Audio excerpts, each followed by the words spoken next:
ភូមិឋានមួយនេះមានអ្នកស្រុករស់នៅជាង1200ឆ្នាំតាំងពីឆ្នាំ800ជាងនៅលើភ្នំកលែនផ្ទាល់តែម្ដងគ្រាន់តែអ្នកទាំងអស់គ្នាស្ដាប់ណាមានអារម្មណ៍ថាចាប់ចិត្តមែនទែនហើយម្ហូបអាហារតាមតំបន់របស់ពួកគាត់នេះគឺនៅតែរក្សាដដែលដោយតមកលែនឯនេះគឺសុទ្ធតែជាម្ហូបអាហារអ្នកស្រុកហើយនៅកន្លែងផ្សេងអត់មានទេប៉ុន្តែនៅលើភ្នំកលែនមានតមកលែនហ្នឹងគឺ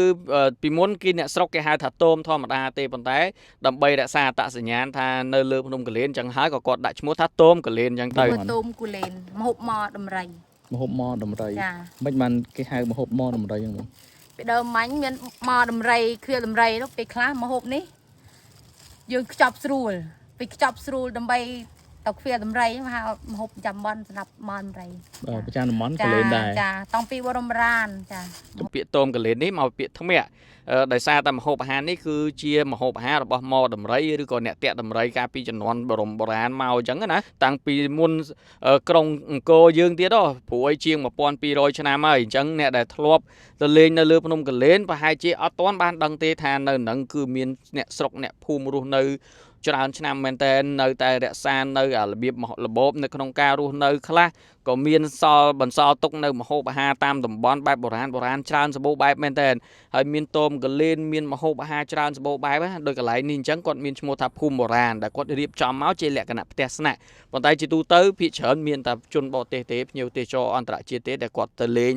អត់សូវសម្បូរភ្ញៀវខ្មែរទេប៉ុន្តែវីដេអូនេះខ្ញុំចង់ឲ្យភ្ញៀវខ្មែរទៅលេងឲ្យបានច្រើនដោយសារតែបរិយាកាសនៅហ្នឹងគឺស្រស់ស្អាតមែនទែនដូចអ្នកទាំងអស់គ្នាបានឃើញនឹងអញ្ចឹងហើយម្ហូបអាហារតាមតំបន់របស់គាត់ហ្នឹងក៏ប្លែកដែរហើយដូចមានតាំងពីណាបុប្ផា10តងនេះអូបុប្ផា10តងនេះមាន10រសជាតិផ្សេងគ្នានិយាយទៅពុកម៉ែបងប្អូនបើទៅលេងកន្លែងរបស់គាត់បែបអញ្ចឹងណាញ៉ាំម្ហូបអាហារតាមតំបន់ស្រុកភូមិអ្នកកលែននេះកុំភ្លេចញ៉ាំជាមួយនឹងកម្ពុជាកូឡាណាដាក់ម្ហូបអាហារចេះមកត្រូវគ្នាណាហើយសម្រាប់កម្ពុជាកូឡាគឺជាផលិតផលខ្មែរក្រមសហគ្រិនខ្មែរគឺជីបម៉ុងនិងខ្មែរ Beverages កម្ពុជាកូឡារសជាតិនៃភាពរីករាយគាំទ្រផលិតផលខ្មែរគាំទ្រកម្ពុជាកូឡាគុណភាពស្តង់ដារអន្តរជាតិហើយកម្ពុជាកូឡាដែលផ្ទុះការគាំទ្រក្នុងស្រុកទទួលជោគជ័យឈ្នះមេដាយមាសពីស្ថាប័ន Mong Selection ដែលបញ្ជាក់ពីគុណភាពខ្ពស់ស្តង់ដារអន្តរជាតិទទួលស្គាល់ហើយគ្រប់មុខម្ហូបរសជាតិឆ្ងាញ់ចាប់ជាតិជាមួយនឹងកម្ពុជាកូឡាហើយសម្រាប់កន្លែងរបស់គាត់នេះមានឈ្មោះថាភូមិបុរាណណាដោយអ្នកទាំងអស់គ្នាបានឃើញនេះអញ្ចឹងទីតាំងរបស់គាត់ធំទលាយមានកន្លែងអង្គុយញ៉ាំអីបែបរ៉ូមែនទិកបែបអីអញ្ចឹងណាមានដើមឈើធំស្រស់ស្អាតណាស់ហើយជាមួយនឹងម្ហូបអាហារតាមតំបន់របស់គាត់សឹងថាម្ហូបអត់ដែលបានឃើញអត់ដែលបានឮពីមុនទេសូម្បីតែខ្ញុំហ្នឹងក៏មានអារម្មណ៍ថាភ្ញាក់ផ្អើលដែរដោយសារអាតូមកលែនរបស់គាត់នេះមានអារម្មណ៍ថាការរៀបចំមកចេញមកស្តៀងនឹងអាម៉ុកប៉ុន្តែរសជាតិពេលដែលយើងញ៉ាំទៅអត់ដូចអាម៉ុកទេពុកម៉ែបងប្អូនគាត់មានលាយជាមួយនឹងសាច់ជ្រូកច្រាំមានគេហៅថាខ្ទិះដូងខ្ទិះដើមរបស់គេនឹងគេមានលាយគ្រឿងបុកអីផ្សេងហើយគេយកមកចំហុយប៉ុន្តែពីដើមឡើយខ្ញុំសួរថាម្ហូបហ្នឹងគេចំហុយចឹងមែនគាត់ថាអត់ទេតាមកន្លែងខ្លះគាត់យកទៅ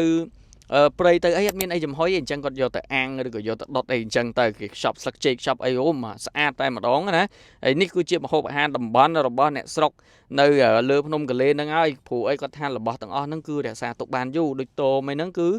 យកទៅធ្វើ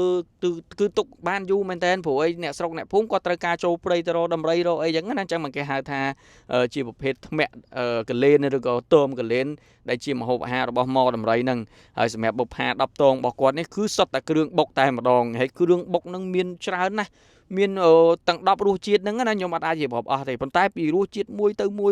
យនោះគឺរសជាតិខុសគ្នាទាំងអស់មានអារបៀបដូចគេលាយជាមួយនឹងផុកលាយជាមួយនឹងអីចឹងណាម្ហូបខ្លះអាគ្រឿងបុកខ្លះវាចេញពីគេដូចកតុយហេះដូចអីចឹងទៅប៉ុន្តែរសជាតិគឺផ្សេងគ្នាទាំង10តែម្ដងអញ្ចឹងខ្ញុំសង្ឃឹមថាពុកម៉ែបងប្អូនបើសិនជាអាចមានពេលចំណាយពេលទៅដើរលេងទេសចរនៅក្នុងស្រុកនៅក្នុងតំបន់អីចឹងដូចនៅលើភ្នំកលែនសង្ឃថាអូអ្នកខ្លះទៅលេងភ្នំកលែនទៅលេងតែកន្លែងដែលគេល្បីឯប៉ុន្តែកន្លែងខ្លះអ្នកស្រុកអ្នកភូមិអីចឹងអត់មានអ្នកណាស្គាល់អត់មានអ្នកណាទៅទេហើយក៏អត់មានការផ្សព្វផ្សាយដែរប៉ុន្តែខ្ញុំទៅលើកនេះគឺខ្ញុំទទួលបានអារម្មណ៍ហើយនឹងបទពិសោធន៍មួយដែលល្អមែនតើអញ្ចឹងខ្ញុំក៏ចង់ឲ្យពុកម៉ែបងប្អូនទាំងអស់គ្នាទៅស្គាល់នៅបទពិសោធន៍បែបខ្ញុំដូចខ្ញុំដែរអញ្ចឹងណាហើយកន្លែង របស់គាត់មានផ្ទះស្នាក់មានអីច្រើនណាយើងទៅលក្ខណៈគ្រួសារយើងអាចទៅគេងផ្ទះស្នាក់បែបខ្មែរដូចខ្ញុំគេងនេះក៏បានឬក៏ចង់គេងរបៀបផ្ទះកញ្ចក់ផ្ទះអីចឹងណាគាត់មានច្រើនបែបឲ្យយើងជ្រើសរើសមែនតើហើយដូចជាមានការបញ្ចុះតម្លៃពិសេសសម្រាប់ភ្ញៀវខ្មែរភ្ញៀវអីទៀតហ៎អញ្ចឹងសម្រាប់ពុកម៉ែបងប្អូនដែលចង់សាករសជាតិបែបអញ្ចឹងអាចទៅរកបាននៅភូមិបុរាណផ្ទះភូមិបុរាណហ្នឹងឯងហើយព័ត៌មានលម្អិតបន្ថែមខ្ញុំនឹងតម្លាក់ជូននៅក្នុង comment វីដេអូខាងក្រោមហើយវីដេអូខ្ញុំមានតែប៉ុណ្្នឹងទេអរគុណពុកម៉ែបងប្អូនទាំងអស់គ្នាដែលបានតាមដានវីដេអូមួយនេះចាំជួបគ្នានៅវីដេអូក្រោយទៀត